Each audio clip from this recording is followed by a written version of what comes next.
तिरछी लाइनें होती हैं। अच्छा, वो तिरछी लाइनें। हाँ, वही। ये खास तौर पर नेत्रहीन लोगों की मदद के लिए ही बनाई गई हैं। जैसे 100 रुपए के नोट पर दोनों तरफ 4-4 लाइनें होती हैं। 4 लाइनें, अच्छा। तो क्या ये लाइनें हर नोट पर अलग-अलग होती हैं? मतलब क्या इनकी गिनती करके नोट की कीमत पता चलती है? हाँ, यही इनका लॉजिक है। बिल्कुल। 500 रुपए के नोट पर 5 लाइनें होती हैं। ओके। और जब 2000 का नोट चलन में था तो उस पर 7 लाइनें थीं। तो आप बस लाइनें गिनकर पता लगा सकते हैं। लेकिन 200 रुपए के नोट के साथ उन्होंने कुछ अलग किया। क्या किया? उस पर 4 लाइनें तो हैं, लेकिन उनके बीच में 2 उभरे हुए बिंदु भी हैं। इससे वो 100 के नोट से अलग हो जाता है। अरे वाह! मतलब मैंने आज तक इन नोटों पर बनी इन लाइनों पर कभी ध्यान ही नहीं दिया।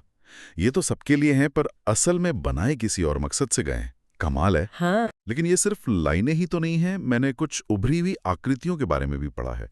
जैसे 100 के नोट पर एक त्रिकोण। हाँ, और ये इस सिस्टम को और भी मजबूत बनाता है। इन्हें पहचान चिन्ह कहते हैं। ये इंटेग्लियो प्रिंटिंग से बने होते हैं। इंटेग्लियो? ये क्या होता है? ये कुछ वैसा ही है जैसे शादी के कार्ड पर अक्षर उभरे हुए होते हैं, जिन्हें आप उंगली फेरकर महसूस कर सकते हैं। बस यहाँ ये ज्यादा मजबूत और सटीक होता है। समझ गया। तो 100 रुपए के नोट पर एक त्रिकोण है, 500 पर एक गोला है और 200 के नोट पर एच अक्षर की उभरी हुई आकृति है। तो ये एक तरह का 2 फैक्टर ऑथेंटिकेशन जैसा है, बस छूकर। पहले लाइनें गिनो, फिर कंफर्म करने के लिए शेप को महसूस करो। बिल्कुल, ये वाकई में बहुत सोचा समझा डिजाइन लगता है। बिल्कुल, ये दोहराव जानबूझकर रखा गया है ताकि गलती की कोई गुंजाइश ना रहे। और सिर्फ यही नहीं, महात्मा गांधी का चित्र, अशोक स्तंभ और आरबीआई की मुहर भी इसी उभारदार छपाई में होती है। अच्छा। इससे न सिर्फ नोट की कीमत बल्कि उसकी असलियत का भी अंदाजा लगाया जा सकता है। ये बहुत अच्छा है। लेकिन एक और सबसे सीधा तरीका है नोटों का आकार। बड़ा नोट मतलब ज्यादा कीमत। क्या ये अब भी लागू होता है? हाँ, होता तो है, लेकिन यहीं पर एक पेज है। एक स्रोत बताता है कि पहले के 500 और 1000 के नोटों के आकार में 10 मिलीमीटर का साफ फर्क था। 10 मिलीमीटर? वो तो काफी होता है। हाँ, जिसे पहचानना बहुत आसान था। लेकिन अब जो नए नोट आए हैं, उनमें ये फर्क कम हो गया है। काफी कम। नए 50 और 200 रुपए के नोटों के आकार में सिर्फ 4 मिलीमीटर का मामूली अंतर है। सिर्फ 4 मिलीमीटर? हाँ, अब आप सोचिए, सिर्फ छूकर 4 मिलीमीटर का फर्क महसूस करना कितना मुश्किल हो सकता है, खासकर जब नोट थोड़ा पुराना या मुड़ा हुआ हो। सही बात है। ये तो एक बहुत बड़ी चुनौती है। बिल्कुल। और इसी मुद्दे को लेकर blind graduates forum of India नाम के एक एनजीओ ने एक याचिका भी शुरू की थी। उनकी दलील थी कि ये डिजाइन समावेशी नहीं है।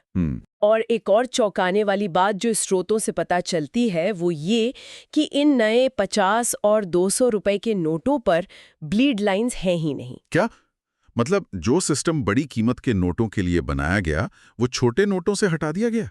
ये तो अजीब बात है ना? इसका कोई कारण पता चला? क्या ये लागत बचाने के लिए किया गया या कोई डिजाइन की चूक थी? स्रोत इस पर खामोश हैं कि ऐसा क्यों किया गया, लेकिन इसका असर साफ है। जिन नोटों का रोजमर्रा में सबसे ज्यादा इस्तेमाल होता है, उन्हें ही पहचानना सबसे मुश्किल बना दिया गया है। ये दिखाता है कि डिजाइन बनाते समय शायद असली उपयोगकर्ताओं से पूरी तरह सलाह नहीं ली गई। शायद। तो ये तो एक बड़ी समस्या है। अगर हमारे नए नोटों में ये दिक्कतें आ रही हैं, तो क्या दुनिया में कोई ऐसा सिस्टम है जिसने इस समस्या को बेहतर तरीके से हल किया हो? मतलब क्या किसी ने कुछ अलग करके देखा है? एक बहुत अच्छा उदाहरण हमारे स्रोतों में कनाडा का है। अच्छा। वहाँ उभरे हुए डॉट्स का एक सिस्टम इस्तेमाल होता है। ये दिखने में ब्रेल जैसा लगता है, लेकिन असल में ब्रेल नहीं है। ब्रेल जैसा है पर ब्रेल नहीं है। इसका क्या मतलब? इसका मतलब यह है कि उन्होंने ब्रेल के कॉन्सेप्ट को लिया लेकिन उसे ज्यादा मजबूत बनाया। स्टैंडर्ड ब्रेल के डॉट्स बहुत नाजुक होते हैं और नोटों पर रोज के इस्तेमाल से जल्दी घिस सकते थे। अच्छा, हाँ, ये तो है।